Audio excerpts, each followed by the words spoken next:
So, babatiin ko lang yung inaanak ko. Okay? Na may birthday sa November 5. So, happy birthday in advance to Jolo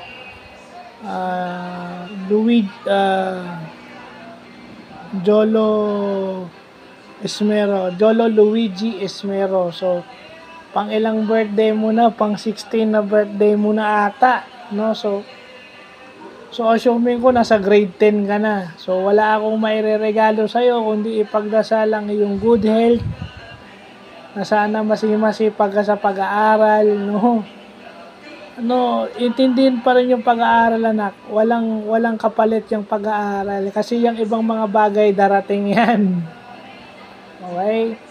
Kaya ka pinagagalitan siguro ni mama at saka ni papa dahil ikaw minsan din alam mo, okay lang maging matigas ang ulo. Pero maging matigas ang ulo mo sa mga bagay na alam mong makakabuti sa'yo. Kasi may mga bagay naman na hindi alam ng mama at saka ng papa mo na ikaw lang may alam. Hindi ko sinasabing maging pasaway ka, ha? Masama yun. Maging matigas ang ulo mo sa mga bagay na alam mong makakabuti sa'yo. Pero dapat unahin mo yung edukasyon mo.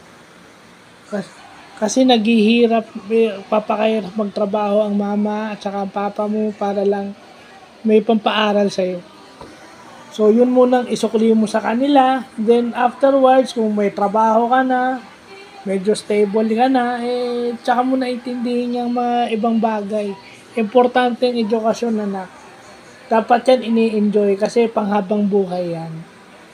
Tsaka siyempre, para maalagaan mo yung kapatid mo.